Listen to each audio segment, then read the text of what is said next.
नमस्कार दोस्तों। आज की चित्रकथा कहानी का नाम है राम रहीम और लापता विमान।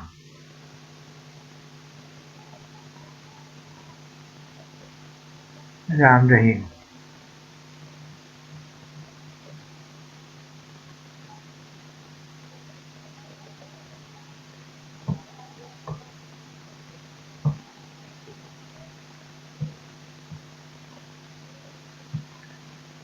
इसे आप स्वयं भी पढ़ सकते हैं और सुन भी सकते हैं। और हम पढ़ेंगे राम रहीम और लापता विमान। यह विमान कलकत्ते से मुंबई की उड़ान पर भर रहा था। Attention please. अब आप अपनी सेफ्टी बेल्ट खोल सकते हैं। साथ ही यह भी ध्यान दें कि विमान में धूम्रपान निषेध है। उस विमान में एयर होस्टेस व पायलट समेत लगभग 140 आदमी थे, जिनमें राम रहीम भी शामिल थे। राम भैया, यदि अब भी तुमने राजधानी से कलकत्ता और कलकत्ता से यकाएक बम्बई जाने का कारण नहीं बताया, तो मैं सच कहता हूँ कि मैं उड़ते प्लेन से नीचे छलांग लगा दूंगा। क्या तुम वाकई सीरियस हो? सच में छलांग लगा दोगे? हाँ, मैं बिल्कुल सीरियस हूँ और सच कह रहा हूँ। तुम्हारी यह गोपनीयता मुझसे और सहन नहीं हो रही है। ठीक है, मैं मान लेता हूँ कि तुम बिल्कुल सीरियस हो और सच कह रहे हो, लेकिन फिर भी तुम वह काम नहीं कर सकते जो कह रहे हो। क्या? हाँ हाँ हाँ, क्या मैं झूठ बोल रहा हूँ? यानी तुम अब भी मजाक करने से बाज नहीं आओगे? राम भैया, मैं सच कह रहा हूँ। यदि तुमने असली बात नहीं बताई तो मैं अपना सिर फोड़ लूंगा। तुम तो खामखा परेशान हो रहे हो रहीम। मैंने कहा ना कि हम एक जरूरी काम से बम्बई जा रहे हैं। अच्छा, अब ये बता दो कि वो जरूरी काम चीफ अंकल का है या तुम्हारा पर्सनल, मेरा पर्सनल। तुम फिर झूठ बोल रहे हो। राम भैया, राजधानी से कलकत्ता रवाना होने से पूर्व तुम चीफ से एकांत में मिले थे और उनमें वह तुम में क्या बात हुई, तुमने मुझे यह भी अभी तक नहीं बताया। फिर तुमने मुझे यह भी नहीं बताया कि कलकत्ते के एक बदनाम बाट मूनलाइट में तुम जिस आदमी से मिले थे वह कौन था और उससे तुम्हारी क्या बातचीत हुई। उसके बाद उसका कत्ल क्यों हुआ और किसने किया, यह भी तुमने नहीं बताया। और अब यह अचानक कलकत्ता से बम्बई के लिए प्रस्थान, इस संबंध में भी तुमने मुझे कुछ नहीं बताया। सच राम भैया, क्या तुम मुझे मूर्ख समझते हो जो मैं तुम्हारे यह कहने पर कि तुम घर से अपने किसी पर्सनल काम से निकले हो और उसी के लिए यह सैर कर रहे हो, मैं विश्वास कर लूंगा और तुम चुप हो जाओ और चुप हो जाऊंगा। रहीम की बात सुनकर राम मुस्कुरा उठा। नहीं रहीम, बात कभी और नहीं रहीम, बात कभी और की होती तो मैं तुम्हें मूर्ख भी मान लेता, लेकिन अब तुम्हारी बातें सुनने के बाद मैं दावे के साथ कह सकता हूँ कि तुम दिन प्रतिदिन समझदार होते जा रहे हो और जुबान के साथ साथ दिमाग से भी काम लेने लगे हो। तो फिर जल्दी से बता डालो कि असल बात क्या है और यह भ्रमण किस चक्कर में हो रहा है। ठीक है, बताता हूँ, लेकिन तुम चुपचाप सुनना, बीच में नहीं बोलना। आज से 7 दिन पहले जब चीफ अंकल ने हमें अपने ऑफिस में बुलाया था तो उन्होंने तुम्हें अलग कमरे में भेजकर मुझसे सिर्फ इतना ही कहा था, राम, तुम्हें आज रात की ही कलकत्ता के लिए रवाना होना है। वहां तुम्हें एक व्यक्ति से मिलना है जिसका नाम राधेलाल है। वह तुम्हें वहीं के एक बदनाम बाट मून लाइट में मिलेगा।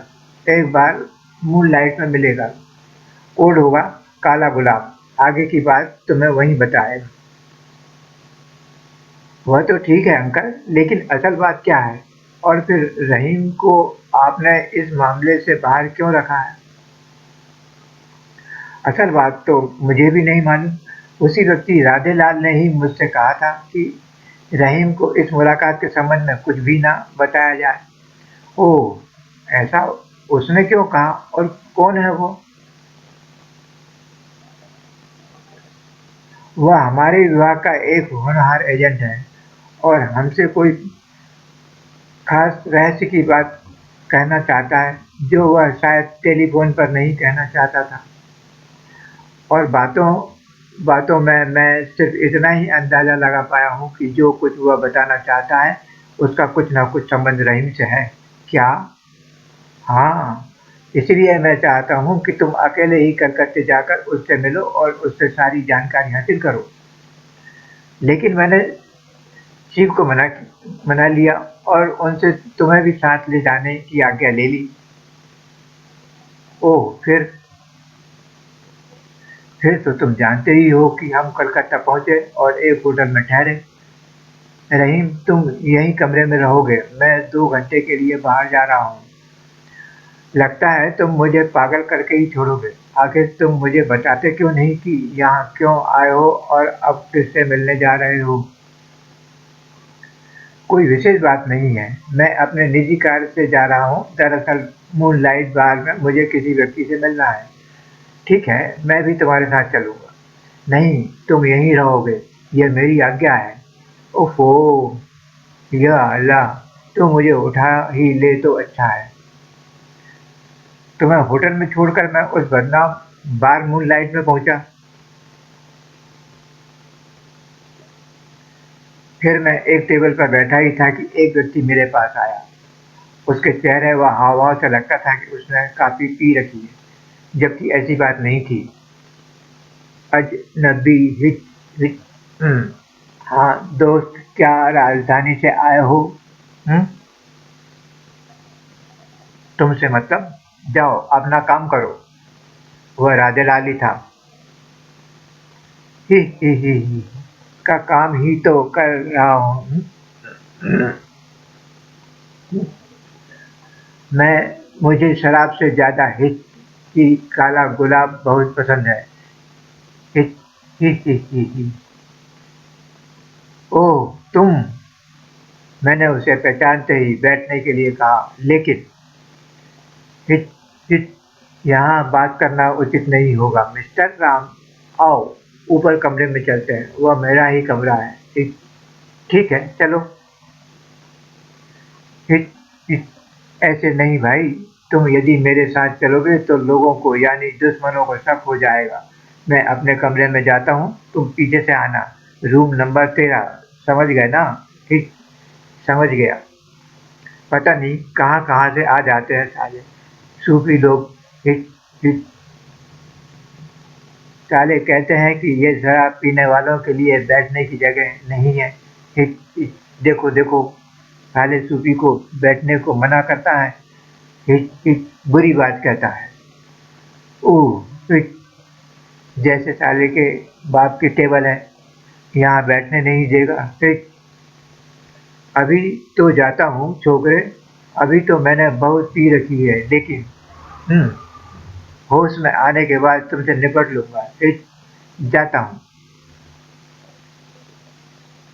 वाह, खूब गजब की एक्टिंग करनी जानता है। कुछ देर बाद मैं भी उसके कमरे में पहुंच गया। मिस्टर राधेलाल, मेरे पास समय बहुत कम है, तुम्हें जो कहना है जल्दी कर डालो। तो सुनो, मैं तुम लोगों का ध्यान उन विमान घटनाओं की ओर आकर्षित करना चाहता हूँ जो रहस्यमय ढंग से लापता हो चुके हैं। क्या? तो तुम उन विमानों के बारे में क्या जानते हो? बस इतना ही जानता हूँ कि अब तक दुनिया के जो 13 विमान उड़ान भरते भरते अचानक आकाश से गायब हुए हैं, उन्हें अंतिम बार ग्रीनलैंड के ऊपर देखा गया था। बस। ग्रीनलैंड? ये कौन सी जगह है? यह दुनिया से अलग थलग एक स्वतंत्र देश है। मजेदार बात तो यह है कि दुनिया के नक्शे में इस देश का कोई नाम नहीं है। ओह, लेकिन सब बातें तुम्हें कहाँ से और कैसे मालूम हुई? मेरे एक शिकारी मित्र अजीत पाल से नशे में बहकर उसने मुझे ये बात सब बातें बताई थी। यह आज से 15 रोज पहले की बात है और वह अगले ही दिन यहाँ से अपने घर बम्बई चला गया था। और उसे ये बातें कैसे मालूम हुई थी, मैंने उससे पूछा था, लेकिन उसने मुझे नशे में होने के बावजूद इस संबंध में कुछ नहीं बताया। हाँ, मुझे इतना जरूर मालूम हो गया कि वह दक्षिण अफ्रीका से 1 माह पहले ही भारत वापस लौटा था। और कुछ मालूम है तुम्हें? नहीं। इसका मतलब है कि असली बात तुम्हारे मित्र अजीत पाल से ही मालूम हो सकेगी। हाँ, लेकिन मुझे विश्वास नहीं कि वह तुम्हें आसानी से सब कुछ बता देगा। क्यों? दरअसल अगले दिन सुबह नशा उतरने के बाद जब मैंने उससे रात की बात का जिक्र किया था तो वह अत्यंत भयभीत नजर आने लगा था और उसने उसी दिन मुझसे विदा ले ली थी। हम्म, ठीक है। क्या तुम मुझे उसका पता दे सकते हो? हाँ, लेकिन तुम उसके पते का क्या करोगे? मैं उससे मिलकर विमानों के गायब होने की असलियत जानने की कोशिश करूंगा, और यदि उसने कुछ नहीं बताया तो बताने और ना बताने की बात मुझ पर छोड़ दो और सिर्फ उसका पता लिख दो, ठीक है? राधेलाल ने अपने मित्र अजीत पाल का पता लिख कर दे दिया। अच्छा, तो मैं चलता हूँ, ठीक है, लेकिन सावधान रहना। मैंने कुछ दिनों से अपने इर्द गिर्द खतरे, अभी तक वो अपनी बात पूरी भी नहीं कर पाया था कि एक जोरदार आवाज के साथ कमरे का दरवाजा खुला, धड़ाम। और इससे पहले कि मैं और राधेलाल कुछ समझ पाते, धाए धाए धाए, आ पता नहीं क्या बात थी कि मैं एकदम अपने स्थान से उछल गया था और इसलिए बच गया, जबकि राजेलाल मारा गया। फिर आक्रमणकारी अपना काम करने के बाद जिस तरह वहां आए थे उसी तरह वहां से गायब भी हो गए। राजेलाल, राजेलाल, ओह, यह तो दम तोड़ चुका।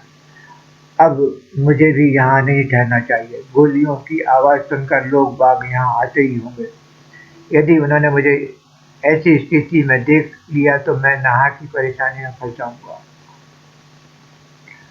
और मैं वहां से निकलकर तुम्हारे पास पहुंच गया, जहां तुमने मेरी हालत देखकर तरह तरह के प्रश्न पूछे, लेकिन मैंने तुम्हें सिर्फ इतना बताया कि जिससे मैं मिलने गया था उसका किसी ने कत्ल कर दिया है और हम लोग कल के प्लेन से बम्बई छोड़ रहे हैं। मेरी बात सुनकर तुम जैसे पागल हो गए थे।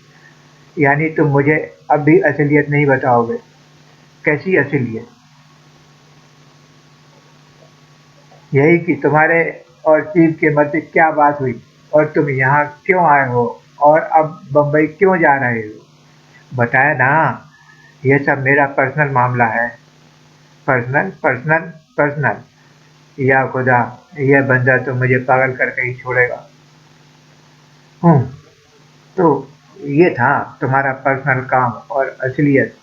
हाँ, अब तुमसे कुछ भी छिपाना बेकार समझने मैंने तुम्हें सारी बात बता दी है।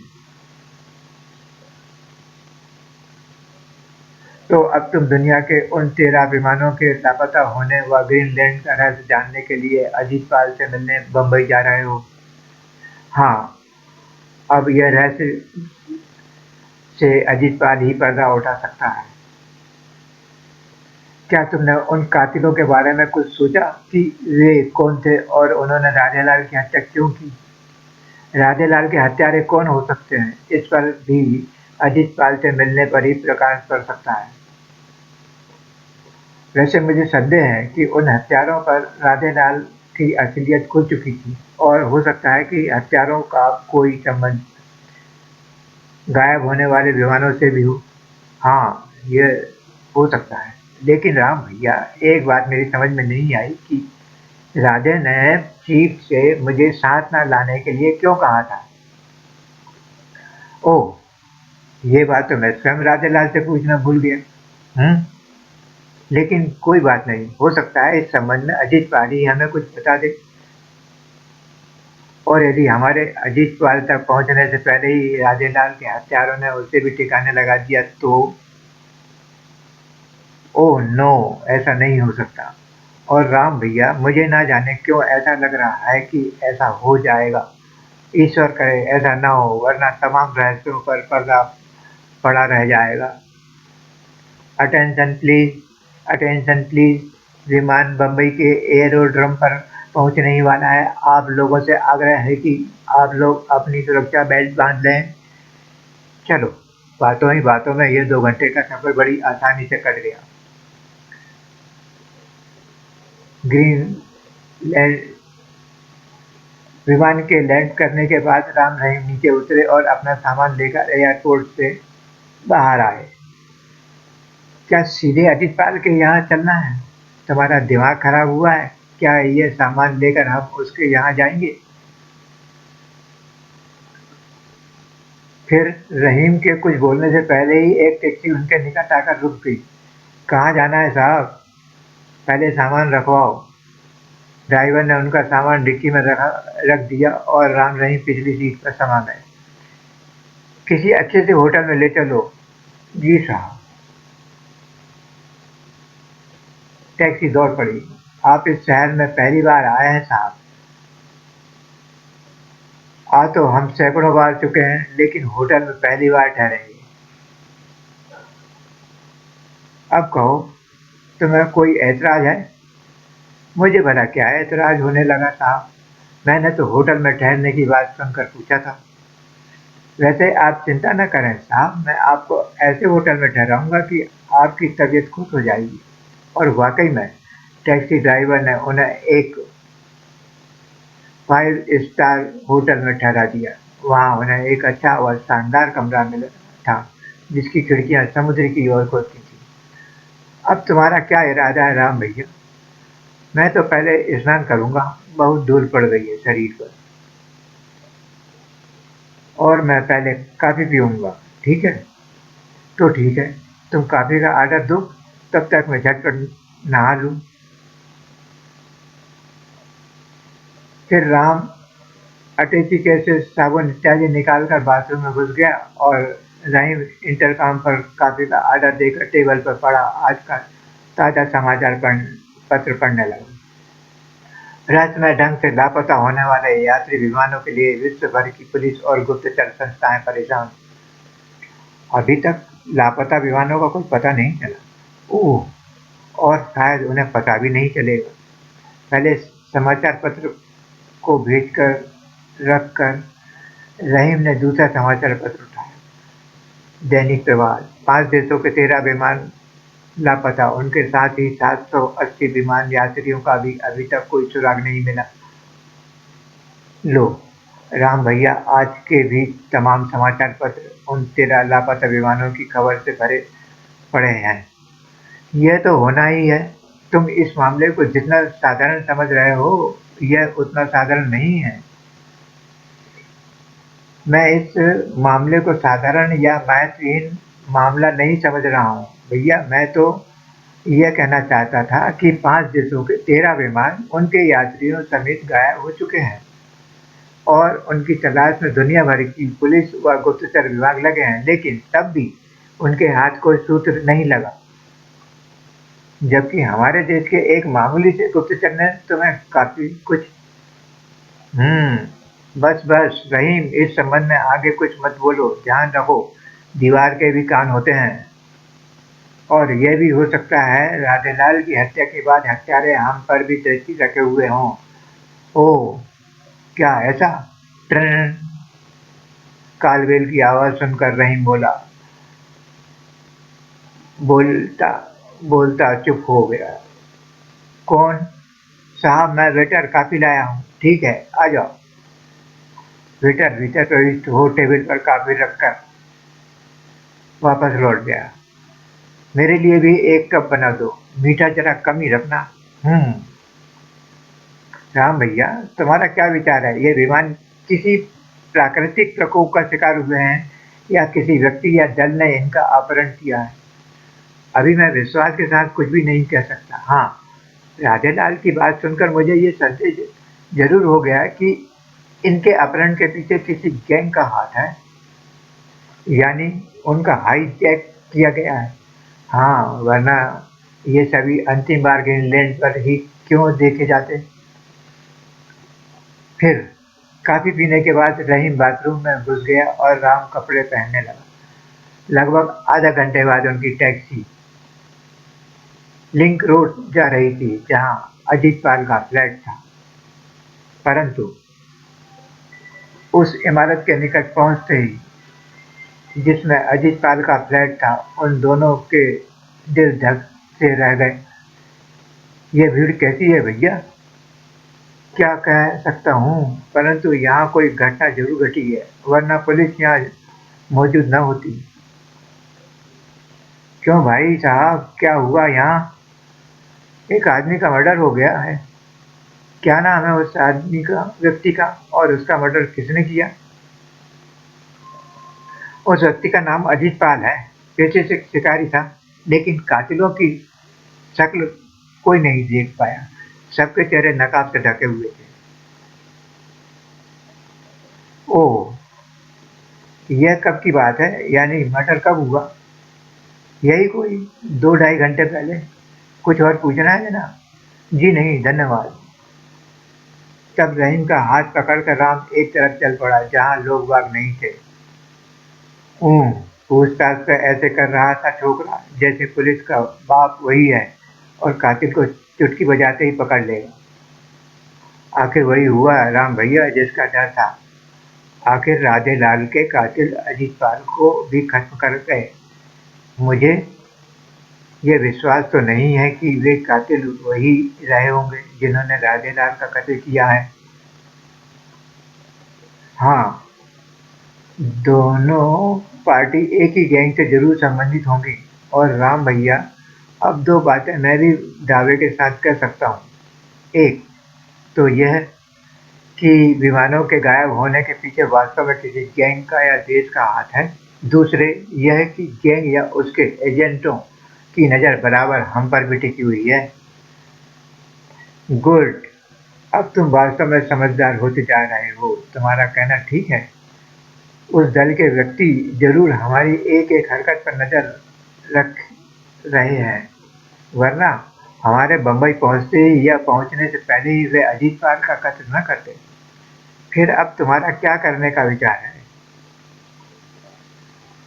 हमारे यहाँ आने का उद्देश्य फिलहाल तो बेकार गया, और यही नहीं, अब हमारे लापता विमानों की खोजबीन करने के आगे के सारे रास्ते भी बंद हो गए हैं। बंद रास्ते खुले खुल भी सकते हैं रहीम, यदि हमें एक बार अजीत पाल के फ्लैट की छानबीन करने का मौका मिल जाए। हो सकता है वहाँ हमें कोई ऐसा सूत्र मिल जाए जिससे विमानों के लापता होने पर प्रकाश पड़ सके, या हमें अजीत पाल और राधे के कातिलों तक पहुँचने में मदद मिल सके। हाँ, यह तो संभव है राम भैया। क्यों ना हम इस मामले में पुलिस की मदद लें। अपना परिचय देने के बाद हमारे लिए ये काम बहुत आसान हो जाएगा। वह तो ठीक है, लेकिन फिलहाल मैं पुलिस के मामले में नहीं पड़ना चाहता। इससे एक तो समय बहुत बर्बाद होगा, दूसरे हम अपराधियों की नज़र में बिल्कुल स्पष्ट रूप से सामने आ जाएंगे। फिर मेरा विचार है कि आज या कल की रात चोरों की तरह अजीत पाल के फ्लैट में घुसें और वहाँ की तलाशी लें। Good idea. तो चलो, अब होटल वापस चलते हैं, लेकिन अब हमें इस बात का भी ध्यान रखना है कि कोई हमारा पीछा तो नहीं कर रहा। ठीक है?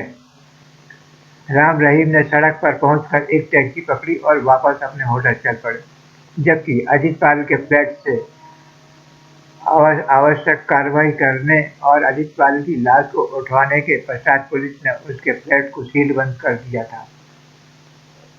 राम रहीम जब अपने होटल के द्वार पर टैक्सी से उतरे तो उन्हें यह भाबते देर नहीं लगी थी कि वास्तव में उन पर नजर रखी जा रही थी और एक कार उनका पीछा करते हुए वहां तक पहुंची थी। क्या ख्याल है भैया, क्या इस पीछा करने वाले व्यक्ति से इसी समय निपट लिया जाए? पीछा करने वाला वही है जो अपनी कार के निकट खड़ा सिगरेट पी रहा है। नहीं, अभी हमें कोई लफड़ा नहीं करना, वरना अपने काम में हम स्वयं ही रुकावट पैदा कर लेंगे। आओ अपने कमरे में चलते हैं, फिर अपना नया प्रोग्राम बनाएंगे। अपने कमरे में पहुंचकर राम इंटरकॉम पर खाने का ऑर्डर देने लगा और रहीम खिड़की के पास खड़ा होकर बाहर का नज़ारा देखने लगा।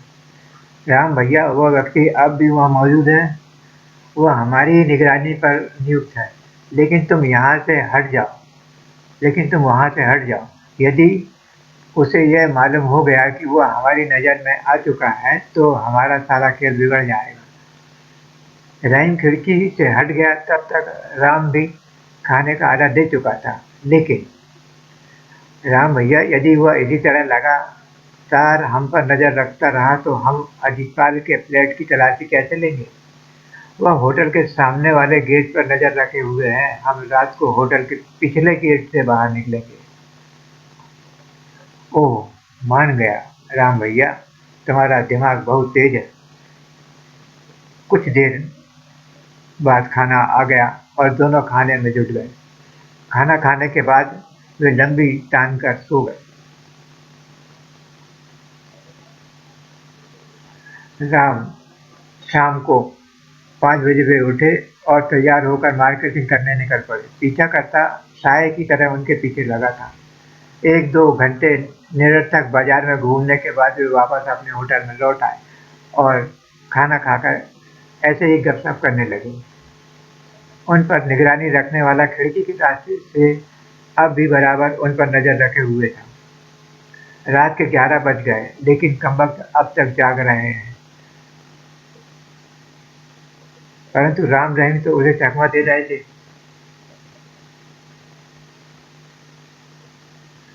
मुझे बास को सारी रिपोर्ट देकर उनसे आज्ञा लेनी चाहिए। Hello, hello, black dragon number 005 calling.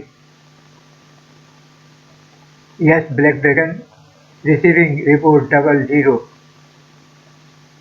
बास, वे अभी भी जमे हुए हैं। फिर सारी रिपोर्ट देने के बाद बास, यदि आपकी आज्ञा हो तो उनके सोते ही उन्हें हमेशा हमेशा के लिए सुला दूं, ताकि ये लफड़ा हमेशा के लिए खत्म हो जाए। बकवास मत करो। तुम शायद नहीं जानते कि वे दोनों कितने खतरनाक और चालाक छोकरे हैं। यदि एक बार भी तुम्हारा पासा गलत दिख गया तो शायद तुम्हें कभी जगाने का मौका नहीं मिलेगा। यही नहीं, बल्कि अब तक हमने जो खेल खेला है वह भी सारा चौपट हो जाएगा। अतः बेहतर यही होगा कि तुम उनके सामने आने या उनसे उलझने की बजाय उनसे दूर ही रहो और दूर रहकर ही उन पर नज़र रखो। साथ ही ध्यान रहे कि उन्हें इस बात का जरा भी आभास नहीं होना चाहिए कि उनकी एक-एक हरकत पर नज़र रखी जा रही है। समझे? जी समझ गया बॉस। इसी के साथ ट्रांसमीटर से आवाज़ आनी बंद हो गई। 00 ने ट्रांसमीटर ऑफ करके उसे जेब में डाल लिया। तभी राम रहीम के कमरे में अंधेरा छा गया। ओह, लगता है वे सोने की तैयारी में हैं। चलो, अच्छा हुआ, अब कुछ देर मैं भी आराम कर सकूंगा। समाप्त। 00 क्या सचमुच आप रहीम पर नजर रख सका? क्या राम रहीम शिकारी अजीतपाल के घर की तलाशी ले पाने में सफल हो पाया? वह कौन सा रहस्य था जिसे अजीतपाल ने छिपा रखा था और जिसके लिए उसे अपनी जान गंवानी पड़ी? लापता विमानों का क्या रहस्य था? उनके कौन हाईजैक करता था और कौन और क्यों करता था? 00 का बास कौन था और वास्तव में उनका अड्डा कहाँ था? क्या राम रहीम बास और उसके अड्डे तक पहुंच पाने में सफल हो सके? इन सब प्रश्नों के उत्तर जानने के लिए पढ़ें राम रहीम और ग्रीनलैंड।